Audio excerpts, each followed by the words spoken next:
Well, as you all know, I'm Marilyn Harris. This is Michelle Levine, who's my girl Friday from the sales department at the radio station, and she wants to do a little housekeeping and tell you about some stuff that you've got. All of you, Marilyn's cooking demonstration today is sponsored by Appliance Loft, so all of you have brochures, coupons. He's located upstairs, has a booth upstairs for all your appliance needs. Marilyn's been talking about him for ages. Also, you have a Cookswares reusable tote for all of you that were sitting in time. If I have some extras, I'll get them out. They, come out and they actually really go right back into the bag. And we thank you guys for coming. We apologize for standing room only. Fire codes will not let us do any more chairs. So she's going to make it as quick and wonderful as possible for everybody standing. Thanks for coming. And also, Meg's cooking demo will be a little after 12 in Kitchen 1 to the right when you go out. No, in Kitchen 1, so we're good. All right. Well, I decided when I chose my topic for today, because we're getting into the fall season, I don't know about you all, but I didn't entertain a lot this summer. It wasn't worth it. I mean, I tried to do one party grilling out, and by the time the people got there, it looked like somebody had hosed me down with a fire hose. I was embarrassed to greet my guests, so I thought this is just not worth it entertaining in 100-degree weather. But we're getting into the nice season when it's going to be pretty. We're going to have a lot of good grilling out times. We're going to have spend some time, I think, on our terraces, on our patios, on our decks now that we didn't get to do in the summer, and make some nice hors d'oeuvres to have a little party for our friends. Of course, we've got all the holidays coming up when everybody entertains, starting with, I think, Halloween, I guess. Halloween parties, I can't get over how many times we talk about party food on the radio. Halloween, they've gotten to be really big for adults, too. Right in through, of course, the New Year's holiday. I just brought along, everybody got one of these. I just brought along my tips for, some tips for you. It's just common sense kind of stuff that I've learned over the years, entertaining. And I want to talk about those, but I'm going to get started with the demo first so that we can kind of talk and work in betweenly because we have to get finished or they'll get us. I'm starting off doing something really fun that I do all the time. Entertaining. You can buy all kinds of pita triangles and crackers and everything in the store. They're expensive, and they're too greasy, and they've got, trans fats and all that kind of stuff we're not supposed to eat. They don't have a long shelf life. So I've just discovered that I can just buy plain old inexpensive pita bread and make my own. And I just throw them in the freezer, throw them in a big old freezer bag, take them out the day you're going to entertain, or if you want some for supper to eat with a bowl of soup, lay them out on a baking sheet and pop them in a 300-degree oven and freshen them back up. And there's nothing like fresh bread. It just doesn't compare to something you buy in a bag in the grocery store. So I'm just giving you my simple recipe for how I do this. And you can do whole wheat or white pita bread. I usually do a combination, depending on what I'm using it for and people's personal preference. And then I just take some good extra virgin olive oil. And we know that we all read a lot these days about the Mediterranean diet. We know that olive oil is something, if we're going to have fat, it should be the fat that we choose to have because it is so good for us. It's a monosaccharide. It has lots of good stuff in it that is actually good for our heart, makes us feel good, and so we're going to put some of that just in a little saucepan, and I just infuse it with some flavors. I like to do it. You can just do your things right out of the cabinets that you've got at home. Some fresh dill, and I usually do some dried thyme, but because we've got fresh thyme, I'm going to do a little fresh thyme right out of my herb garden. And you all have the recipe in front of you, by the way. We do. Everybody see what I'm doing here? We do. Oh yeah, there's some more of those. Are they still up there on them? Otherwise, we'll send our friendly chap from the radio station to run down and get some more, because I know there is more. Some salt and some cayenne pepper and some garlic if you want, but my girl Friday, Michelle, who does so much for me, who did all the shopping and everything, is highly allergic to garlic. So when I cook with her around, I chopped and everything. You can throw some garlic salt or garlic powder in here, but I usually do some, garlic also is very polarizing. People either like it or they don't. If you like it, put in a bunch of chopped fresh garlic. If you don't like it very much, just sprinkle in a little garlic powder and just a little bit of cayenne pepper. Cayenne pepper is kind of magic, it's very, very hot and spicy, but it also acts as a natural flavor enhancer. The capsicum in the pepper actually brings out the other flavors. I knew I turned the wrong one. It's only two, so. Okay, we just want that to heat up, and you'll start smelling some good flavors.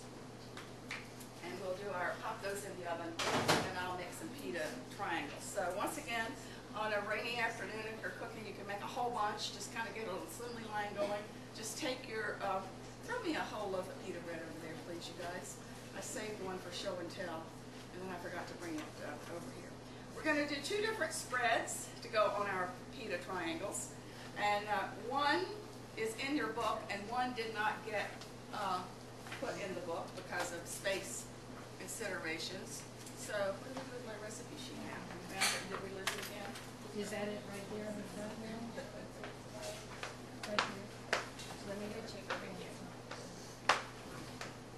So we're going to do the green olive spread. There's one thing in the green olive spread, pine nuts, and I noticed the other day that, and I read in one of my food magazines that pine nuts have had a, for some reason there's a shortage of them. And when I saw that they were $30 a pound, I thought, maybe we'll use almonds, because I've also done this with almonds. Thank you. So all you do is take your loaf of pita bread and cut it in half, and then cut it once again, and then just pull it apart like this. And if it's hard to pull apart, you can try one little loaf. If it doesn't want to separate easily, take the rest of it and wrap it in some heavy-duty foil and throw it in the oven for a few minutes, and that warms it up, and it'll come right apart really easy. This is very fresh, and it's coming apart easily. But if you've had it, for instance, in the freezer, you're probably going to need to warm it in the oven so that it comes apart. So you can just make a whole bunch of these. They're great just to take out for a glass of wine and a piece of cheese, and I just think it's much better than buying something in a box or a bag from the store.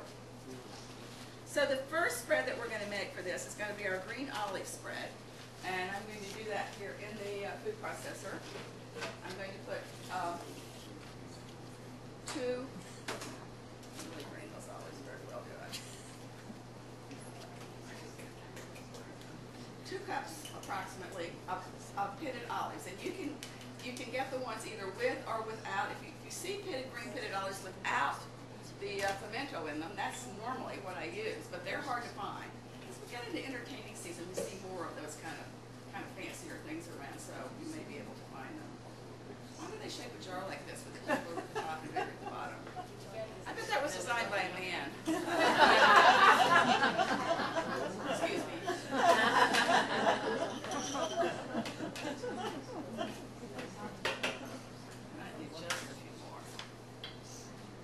Well, it's nice to see faces, I'm not used to seeing faces when I talk to you guys. So it would be nice to meet everybody in person today and be able to chat with you. I'm sure some of you have called me before, but it's different if I can see you face to face. So we're going to do, instead of the pine nuts, we're going to do almonds, just blanched raw almonds. It's a pretty good substitute, I have to tell you. And we need 1.5 cups of that. And this is exactly 1.5 cups in one of these little 6-ounce bags, so that might be good for you to know. Okay, what else are we going to put in here? Some fresh thyme. Any of you have thyme in your herb gardens? It's doing really well right now. And you also probably can find it at the farmer's market. Also a little extra virgin olive oil and a jalapeno pepper. What did I do with those? Right from my garden this morning. And with jalapeno, on a scale of 1 to 10, they're a 5. So, and on the heat scale. So they're not real hot peppers, but they are kind of spicy, and you want to be careful to not you know, get it on your fingers and rub your eyes or nose.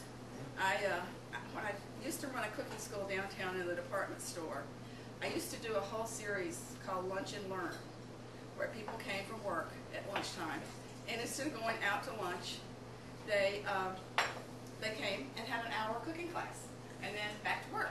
They got to have a little light lunch to eat, and I had a guy who came all the time from, he was I think he was an accountant. He came from the Crew Tower, because you know the department store was right there. And he came to a lot of classes, and he just came, and he looked like he could play the accountant in a movie. He always had a little bow tie, you know, his hair kind of and he never said anything. He just sat and watched and ate and said thank you and left. Well, one day I was doing this, you all, was back in the 80s when jalapeno peppers were not that known in Cincinnati. I mean, it was like, you know, I was like a missionary bringing spice to the, you know, the wilderness when I came here down from New Orleans. And I was doing a fresh jalapeno pepper, and I said, you know, be careful. And you all noticed how I cut it in half, and then I just scraped out the seeds, cut the end off, and that way you can use the knife to get the seeds out, not your finger. But I said, when you touch this, you know, it does have some acid in it, and so don't rub your fingers in your eyes, or, you know, pick your nose, or, you know, whatever. You'll be sorry. So this little guy, in a class of 32 people, the only male there, sitting in the middle of the front row, raised his hand and said, and if you're a man, don't go to the bathroom. All 31 women fell out of their chairs laughing, and I never saw him again. I'm sure he got back to his office and thought, what was I thinking? So, just a funny little story. Okay, now this is not like my food processor. Maybe if I turn it around, see the where does it click? Does this click? This is Christine, one of my favorite girls who helps me cook a lot. There we go. That's what I need. So, start your food processor. Grind it right up.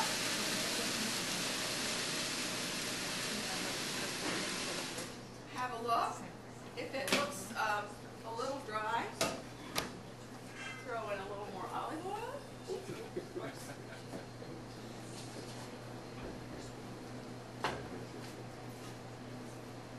And you should take the spatula and push it down.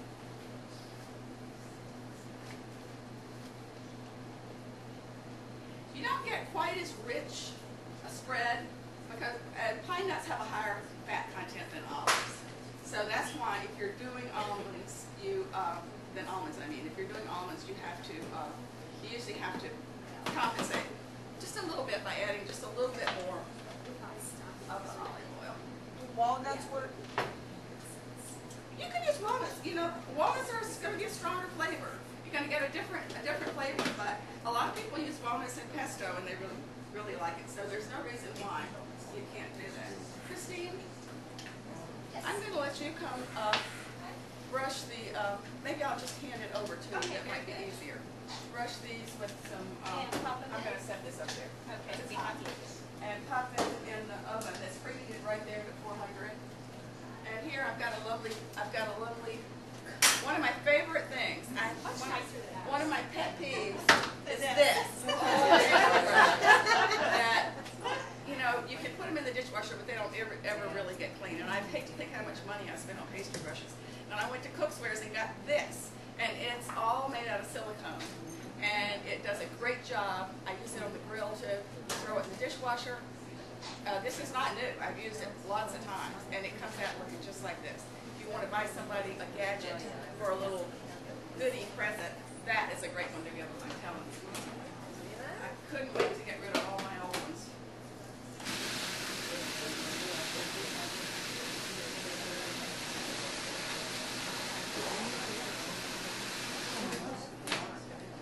Okay.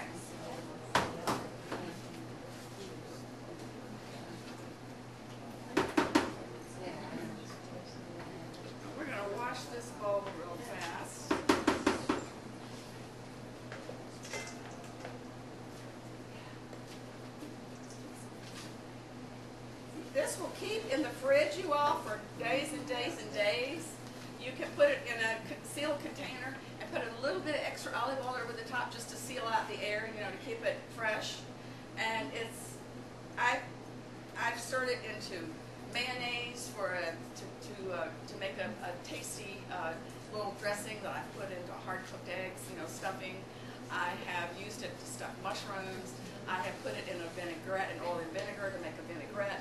So you can use it like a flavor. I've mixed it with sour cream and mayonnaise to make a dip. But it's delicious just by itself, just to spread onto little toast. And wait, let me give you the blade, Naomi. Naomi's my next door neighbor who's really interested in cooking. She came along today to help. Got all this cute help today. Okay, we're going to do the the food processor one more time. This is a recipe that I actually developed when I was living in Germany, Berlin. And the Germans love beefsteak tartare, you know. And I was going to make beefsteak tartare for a party. I had some friends over. And I got it all made, and one of my friend's husbands was there a little bit early. And he said, what are you going to do with that? I said, we're just going to spread it on toast and eat it. And he said, well, that would be fine if I can put it in the oven and cook it and put it on the toast. And because, you know, beefsteak tartare is raw meat. I mean, use top quality tenderloin. And he did that. And I tasted it, and I went, darn, that's really good. So it evolved into a recipe. I thought, that's like a little hamburger spread. So then I added some cheese to it and made it cheeseburger spread.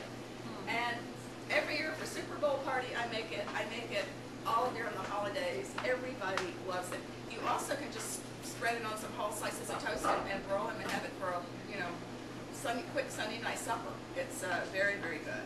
So we just want to take our beautiful pork tenderloin. You don't need a whole lot. This is just about a pound. And we're going to grind that up. And anytime you're grinding meat in your food processor, make sure that you that it's really cold. We just took this right from the fridge. Cold is important. And if I'm going to grind up a lot of meat, I cut it up like this, and then I put it in a bowl and I put it back in the fridge or stick it in the freezer for a few minutes. So I'm assured that it's really, really nice and cold. So let's do our cheeseburger appetizers. We're going to put this in the processor and grind it up. And, you know, I may need a little bit bigger mixing bowl, Christine, than that to do this.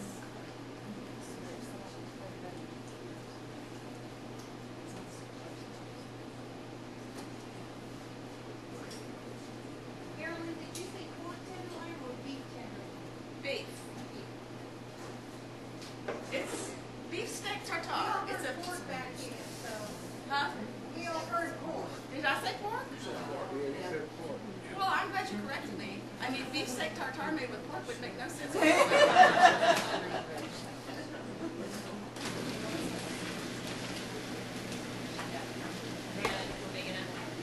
Yeah, that's perfect. A little bit finer. Marilyn, nothing personal, but we got something else to do. Nothing Nothing personal. personal, we got something else to do. Oh, okay, all right. Well, I'm glad you stopped by. Thank you. Hold on. Tune in.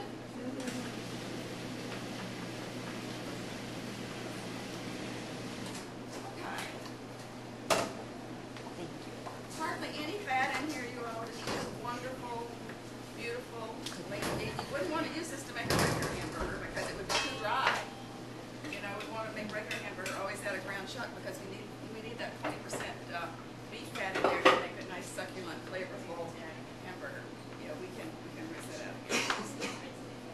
Okay, so in this we're going to put some chopped onion. I kind of like using red onion. I saw it here. Here it is.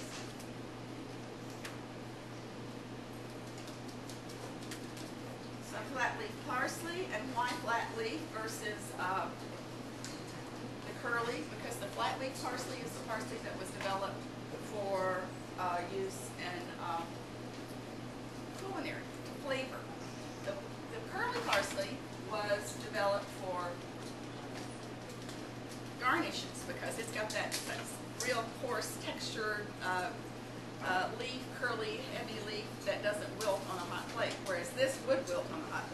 but it has so much flavor. So if you're cooking and you want a real parsley flavor, buy flat leaf parsley. Okay, so we're going to put some good old Gruyere cheese. You wouldn't have to use Gruyere. Because I developed this recipe in Europe, and Gruyere is very popular over there. That's what I had. But you could use Swiss, a good Swiss, or you could even do a good sharp cheddar.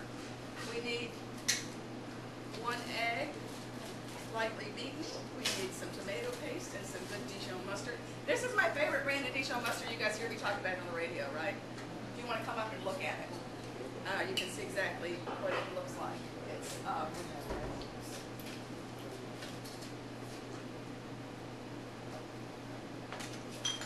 and some tomato paste.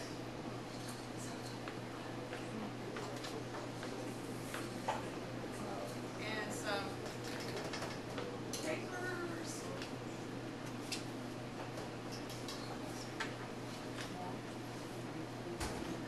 That are drained. You know what capers are? Capers are little flower buds that grow on bushes they mainly come from the Middle East, the warmer parts of the world. They originally grow wild over there, but I think they cultivate them now. And they pick the little flower buds while they're still buds and pickle them. And they have a wonderful distinctive flavor for all sorts of things. And you can also buy caper berries. You'll see those. They're big things, so they have a stem on them, and they're mainly used for garnish. But they are the berries that form if they leave them on there and don't pick the flower buds off. So, just want to whip up. This is a very fancy whisk I have here. Unfortunately, it's all I need for this. Okay, what else do we have to go in here, Brenda? We have some salt and some pepper.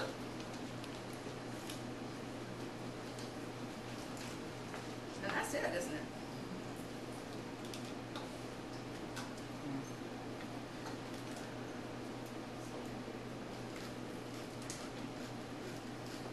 Freshly ground pepper, that smells so good.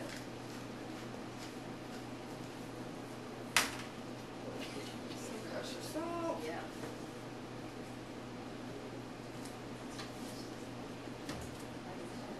And that's it. Stir it all up. If you're having a party, you can make this an hour or so ahead and just cover it and have it in the fridge. And then, or you can make it in the afternoon. And then an hour or so before people, we need the little toast up there. Before people come, you can take it out and spread it, go on and spread it, have the bread already kind of dry and toast it in the oven. Just spread it and have it ready to pop under the broiler, which takes literally, a minute. And it's just as soon as it bubbles, it's ready to go. It's just, little cheeseburger appetizers, and who doesn't like cheeseburgers? And I think it's interesting that these days, people, the little cheeseburger sliders have gotten to be so popular. And, this was kind of long before we had cheeseburger sliders. But this is kind of another version that I think for a party is easier to eat, and it's a little nicer. It looks real pretty. We're just going to spread these like that, and then they're going to get popped underneath the broiler. Okay, we need some pieces of want to talk a little bit more about planning a party. Your ultimate goal, if you're entertaining, is to try to be a guest at your own party. I know that's easier said than done. Plan all the food you want to have, and then take out 2 other things and don't do it, because we all have too much food. Have you ever given a party and everybody went home and you found one dish in the refrigerator that you forgot to serve? I mean, I've never done that before. But that's a good tip to you, that you plan too much food. I mean, you didn't serve it, you didn't need it, nobody even knew it was there. And I think one of the things that's the most difficult about entertaining is all these leftovers. You've had a good time, everybody goes home, and you're like, oh my gosh, what am I going to do with all this food? Don't do that to yourself.